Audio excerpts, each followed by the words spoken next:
கோயம்புத்தூரின் இதமான மாலை வேளையில மணியண்ணனின் மெகா முறுக்கு ஃபேக்டரி வழக்கத்தை விட சுறுசுறுப்பா இயங்கிக் கொண்டிருக்கிறது.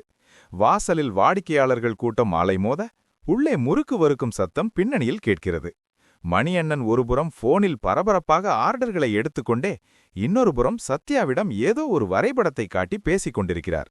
சத்யா தனது லேப்டாப்பில் ட்ரேடிங் வியூ தளத்தில் நிஃப்டி சார்ட்டை பார்த்தபடி குழப்பத்துடன் தலையை சொரிந்து கொள்கிறான். என்னண்ணே, நேத்து வரைக்கும் ராக்கெட் மாதிரி கடகடன்னு ஏறின மார்க்கெட்டு இன்னைக்கு காலையில இருந்து ஒரு இடத்துல வந்து அப்படியே முட்டிட்டு நிக்குது. இதுக்கு மேல போகவே மாட்டேங்குதே, என்ன இப்படி ஆகுது என்று சற்று சலிப்புடன் கேட்டான் சத்யா. மணியண்ணன் சிரித்துக்கொண்டே சத்யா அருகில் வருகிறார். ஒரு முறுக்கு டப்பாவை கையில் எடுத்துக்கொண்டு அதை சத்யாவிடம் காட்டுகிறார். தம்பி சத்யா, பிசிக்ஸ் படிச்சிருக்கீல்ல? ஒரு பந்த தரையில போட்டா என்னாகும்? டப்புன தரையில பட்டு துள்ளி மேல வரும். அதே பந்த வேகமா தூக்கி போட்டா சீலிங்ல முட்டுனா என்ன ஆகும்? அங்க பட்டு மறுபடியும் கீழே விழும். பண்டு சந்தையிலையும் இதே லாஜிக் தான்ப்பா நடக்குது. விலை எது வரைக்கும் கீழே வரும், எங்க முட்டிட்டு மறுபடியும் மேல போகும்னு தெரிஞ்சுக்கிறது தான் ஒரு புத்திசாலி ட்ரேடரோட வேலை. இதுக்கு தான் பங்கு சந்தை மொழியில சப்போர்ட் மற்றும் ரெசிஸ்டன்ஸ் அப்படின்னு பேரு. வா, இன்னைக்கு நம்ம முறுக்கு கடை உதாரணத்தோட இந்த ரகசியத்தை உடைப்போம் என்று உற்சாகமாக கொங்கு தமிழ் ஸ்லாங்குடன் விளக்கத் தொடங்கினார். மணியண்ணன் கடையின் வாசலில் தொங்கும் டிஸ்கவுண்ட் போர்டை காட்டுகிறார். சத்யா, இப்போ நம்ம மெகா முறுக்கு ஒரு பாக்கெட் 50 ரூபாய்னு வையேன். மக்கள் வழக்கம் போல வாங்கிட்டு இருக்காங்க. ஒருவேளை உளுந்து விலை குறைஞ்சு நான் முறுக்கு விலைய 40 ரூபாய்க்கு திடீர்னு குறைச்சா என்ன ஆகும்? யோசிச்சு பாரு. அடடா, விலை கம்மியா இருக்கேன்னு மக்கள் எல்லாரும் ஓடி வந்து வாங்குவாங்கண்ணே, கூட்டம் அலைமோதும் என்று ஆச்சரியமாக கூறினான் சத்யா. எக்ஸாக்ட்லி, அந்த 40 ரூபாய்ங்கிற இடத்துல முறுக்குக்கு டிமாண்ட் அதிகமாகுது. வாங்குறவங்க அதிகமாகறதால முறுக்கு விலை அதுக்கு கீழே போகாம தடுத்து நிறுத்தப்படுது.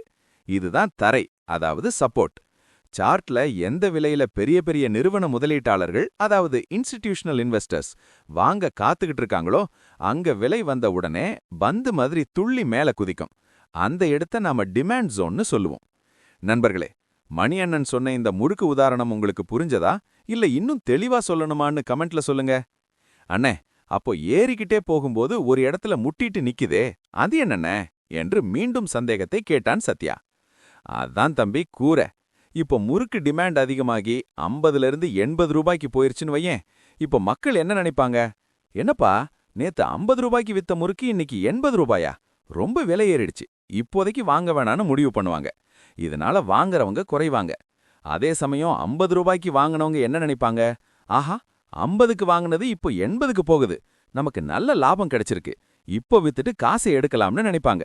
இதனால அந்த 80 ரூபாய்ங்கிற இடத்துல விற்பனை, அதாவது செல்லிங் பிரஷர் அதிகமாகும். இதுதான் கூரை, அதாவது ரெசிஸ்டன்ஸ். அந்த இடத்த தாண்டி விலை மேல போக முடியாம முட்டி மோதும். இத நாம சப்ளை ஜோன்னு சொல்லுவோம். அதனாலதான் சத்யா, எப்பவும் டிமாண்ட் ஜோன் கிட்ட வரும்போது பை பண்ணணும், செல்லிங் ஜோன் கிட்ட வரும்போது செல் பண்ணணும். இதுதான் ரிச் டேட் புவர் டேட் புத்தகத்துல சொல்ற ஒரு முக்கியமான வியாபார தந்திரம். ஆனா சில சமயம் விலை அந்த ரெசிஸ்டன்ஸ் கூரையை தாண்டி ராக்கெட் மாதிரி மேல போகுதே, அது எப்படினே? மணியண்ணன் உற்சாகமாக தன் ஃபேக்டரி சுவரை முட்டுவது போல செய்து கொண்டே விளக்கினார். அதான் தம்பி பிரேக் அவுட். நம்ம ஃபேக்டரி சுவரை ஒரு ஆள் முட்டுனா ஒண்ணுமாகாது. ஆனா 100 பேர் சேர்ந்து ஒரே வேகத்துல முட்டுனா அந்த சுவர் உடைஞ்சிரும்ல. அதே மாதிரிதான் கம்பெனியோட நல்ல லாபத்தாலேயோ இல்ல ஏதாச்சும் ஒரு நல்ல செய்தியாலேயோ அந்த விலையை தாண்டி மக்கள் இன்னும் வெறியா வாங்க ஆரம்பிச்சா அந்த கூரை உடைஞ்சிரும்.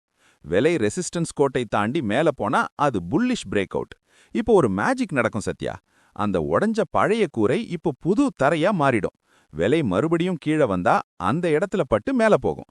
அதே போல சப்போர்ட் தரையை உடைச்சிட்டு கீழே போனா அது பீரிஷ் பிரேக் அவுட். விலை தரையை உடைச்சிட்டு கீழே போனா இன்னும் வேகமா பாதாளத்துக்கு விழும். இது ரொம்ப ஆபத்தான நிலை. ஆனா சத்யா, இங்க ஒரு எச்சரிக்கை. சில சமயம் விலை கோட்டை தாண்டி மேல போற மாதிரி காட்டிட்டு டப்புன்னு மறுபடியும் உள்ள வந்துரும். இத ஃபேக் பிரேக் அவுட்னு சொல்லுவோம். இது உண்மையான பிரேக் அவுட்டா இல்ல ஏமாத்துறாங்களான்னு கண்டுபிடிக்கிறதுக்கு தான் வால்யூம் செக் பண்ணணும். நிறைய பேர் சேர்ந்து அதிக வால்யூமோட அந்த சுவரை உடைச்சாதான் அது உண்மையான பிரேக் அவுட். தம்பி, கோயம்புத்தூர் மார்க்கெட்ல உளுந்து விலை ஏறுதுன்னா நாம அதுக்கு தகுந்த மாதிரி முறுக்கு விலையை மாத்துவோம். பங்கு சந்தையிலையும் அப்படித்தான். ஸ்ட்ராட்டஜிக் மேனேஜ்மெண்ட் படி நாம மார்க்கெட்டோட சூழ்நிலையை புரிஞ்சுக்கிட்டு முடிவெடுக்கணும். ஒரு ட்ரேடரா நீ கவனிக்க வேண்டியவை: பழைய கோடுகள், பலமான சுவர்கள். ஒரு கோட்டை எத்தனை முறை தொடுறாங்கன்னு பாரு. ரவுண்ட் எண்கள் 100, 2000, 500 போன்ற எண்கள் இயல்பாகவே பலமான சப்போர்ட் அல்லது ரெசிஸ்டன்ஸா செயல்படும். டைம் ஃப்ரேம் ரொம்ப முக்கியம் தம்பி. ஒரு நாள் சார்ட்ல இருக்கிற சப்போர்ட் 1 மணி நேர சார்ட்ல இருக்கிறத விட ரொம்ப பலமானது தம்பி. எனவே சத்யா, சப்போர்ட் மற்றும் ரெசிஸ்டன்ஸுங்கிறது பங்குச்சந்தை வரைபடத்தோட எல்லைக்கோடுகள். இத சரியா வரைய கத்துக்கிட்டன்னா நீ பாதி அளவு ட்ரேடிங் கத்துக்கிட்ட மாதிரி. வாங்குவது சப்போர்ட் கிட்ட வரும்போது, விற்பது ரெசிஸ்டன்ஸ் கிட்ட வரும்போது, காத்திருப்பது பிரேக் அவுட் நடக்கும் வரை. இத சரியா செஞ்சா கோயம்புத்தூர்ல இருந்து ஒரு சூப்பர் ட்ரேடரா நீ உருவெடுக்கலாம். சத்யா இப்போது தன் லேப்டாப் திரையில் ஒரு புது உத்வேகத்துடன் கோடுகளை வரையத் தொடங்குகிறான். அவன் கண்களுக்கு இப்போது விலை வெறும் எண்களாக தெரியவில்லை. அது வாங்குபவர்களுக்கும் விற்பவர்களுக்கும் இடையிலான ஒரு சுவாரஸ்யமான போராட்டமாக தெரிகிறது. என்ன நண்பர்களே, மணி அண்ணன் சொன்ன முறுக்கு கடை உதாரணமும் சப்போர்ட் அண்ட் ரெசிஸ்டன்ஸ் ரகசியமும் உங்களுக்கு புரிஞ்சதா? இனிமே நீங்களும் ஒரு ஷேர் வாங்குறதுக்கு முன்னாடி அதோட தரை எங்க இருக்கு, கூரை எங்க இருக்குன்னு பார்த்துட்டு வாங்குவீங்க தானே? பங்குச்சந்தையில உங்களுக்கு இருக்கிற பெரிய சந்தேகம் என்னன்னு கமெண்ட்ல சொல்லுங்க. இந்த வீடியோ பிடிச்சிருந்தா லைக் பண்ணுங்க, சப்ஸ்கிரைப் பண்ணுங்க. அடுத்த வீடியோல மணி அண்ணன் தரும் இன்னொரு முதலீட்டு மந்திரத்தோட சந்திப்போம். நன்றி, வணக்கம்.